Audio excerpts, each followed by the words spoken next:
L'un sur le monde entier qui n'a qu'un seul mot à la bouche, ChatGPT. Un nouveau robot de discussion en ligne commence à faire parler de lui sur Internet. Il est à la fois précis et très honnête dans ses réponses. ChatGPT. Je peux vous dire que ce robot est super utile. Il m'aide à étudier en donnant des réponses sur mesure à mes questions. C'est le meilleur moyen pour tricher un contrôle. Bon, alors ChatGPT, c'est un robot capable de tenir une conversation et de progresser. Alors j'ai essayé ce matin et c'est vertigineux, vous pouvez tout lui demander. Je lui ai même demandé d'essayer d'écrire ma chronique et c'était bien meilleur. Un scénario de film, je me suis dit, oulala, mais non. D'écrire un scénario de film sur l'apocalypse, de résoudre un problème de maths. En un claquement de doigts, il s'exécute. Tiens, par exemple, ChatGPT, écris-moi une berceuse sur le prix de l'essence. Invente-moi une berceuse sur le prix de l'essence. Dors, petit enfant, le prix de l'essence monte haut, mais ne t'inquiète pas, demain peut-être il baissera. Bon, alors voilà, vous voyez, c'est une révolution, hein. On le compare à l'invention de l'ordinateur, une révolution qui démocratise des décennies de travaux scientifiques, une intelligence à la portée de tous. Ça, c'est plutôt positif quand même, une intelligence qui pourrait détrôner Google. Et pourtant, on pense déjà à l'interdire. Aux États-Unis, les écoles de New York ont décidé de bannir au plus vite cet outil car la moitié des élèves trichaient. En France aussi, des petits malins ont délégué leur devoir. Écoutez ce témoignage anonyme, évidemment, qu'a recueilli les équipes d'LCI. J'ai entendu parler de ChatGPT sur les réseaux sociaux. J'ai tout de suite été un peu bluffé par les exemples que je voyais sur les réseaux sociaux et donc j'ai eu envie de tester. Dès qu'il y a de la rédaction, c'est très très efficace car très structuré. Et donc notamment ça peut être pour des lettres de motivation, pour des essais, pour des langues, c'est très très efficace. Comme ça. Bon, alors vous voyez, ça donne un peu le tournis, hein, ça attise nos peurs. Nos enfants vont-ils être moins intelligents à l'avenir car ils n'auront plus rien besoin d'apprendre?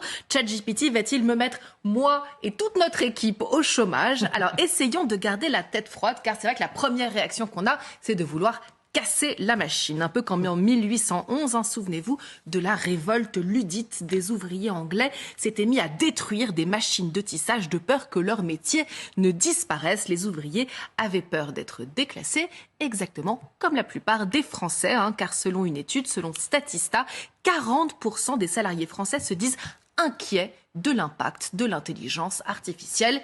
Et ils ont bien raison, car mieux vaut se préparer, hein, car selon la même étude, eh bien la France serait le pays d'Europe le plus touché, selon des chercheurs. Hein. L'étude va même plus loin, elle dit qu'il y a une chance sur deux que les machines surpassent les humains dans toutes les tâches. D'ici 2062, elles seront meilleures que nous pour traduire des langues. D'ici 2024, conduire un camion d'ici le 2027 et pratiquer la chirurgie d'ici 2053.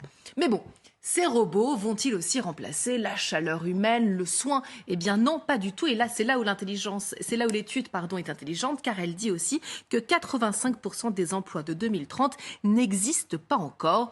On a survécu à la calculette, à l'Internet, au traitement de texte. On survivra aussi à l'intelligence artificielle. Il suffit juste d'apprendre à collaborer avec elle. Non, le vrai danger, c'est que cette intelligence artificielle devienne un outil privé. La start-up californienne qui s'appelle OpenAI, qui a été confondée par Elon Musk, est une organisation à but non lucratif. Mais Microsoft essaierait de mettre la main sur ce robot.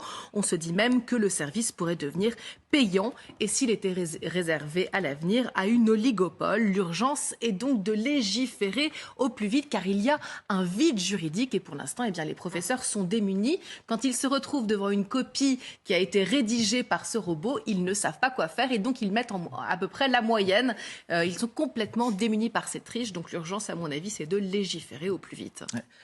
On voit sur les réseaux, je ne sais pas si vous avez remarqué, depuis plusieurs mois, des photos ou même des dessins qui sont comme générés par l'intelligence artificielle. Ouais. Est-ce que ce sont les mêmes? C'est eux qui ont créé ça? C'est la même structure californienne qui a proposé un robot qui peut dessiner de l'art. Par exemple, je vous ai pris quelques exemples. Robot, dessine-moi l'opéra de Sydney, mais à leur façon Claude Monet. Regardez ce que ça donne, vous allez voir. On peut aussi lui demander la jeune fille à la perle, mais avec un chat, par exemple. Vas-y, Vermeer avec un chat. Ou au contraire, je sais pas, Napoléon sur une Harley Davidson. Ouais. Bah, ça marche aussi, le voilà. Moi, je voulais demander à Paola ce que ça voulait dire ChatGPT. Heureusement que Tu sais Non, écoutez, ouais, je ne sais pas. Alors, posez une colle. Attendez, je vais demander au robot s'il peut me répondre. Après, je me suis dit, non, c'est vache comme question parce que c'est une contraction de conversation et de modèle de transduction de langage prédictif. On n'a rien compris. Merci beaucoup, Pierre, de cette contribution au débat. Mais alors, hier soir, dans le Terre de TF1, il y avait un reportage sur les fiancés virtuels.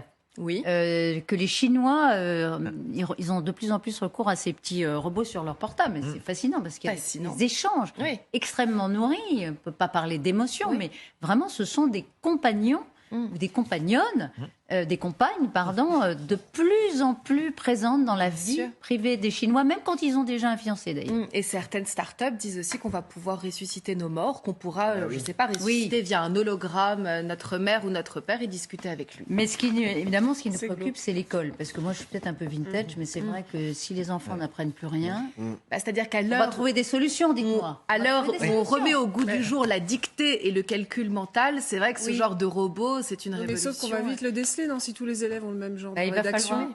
En tout cas, le cerveau humain n'est pas capable de mesurer la portée de cette intelligence artificielle pour l'instant.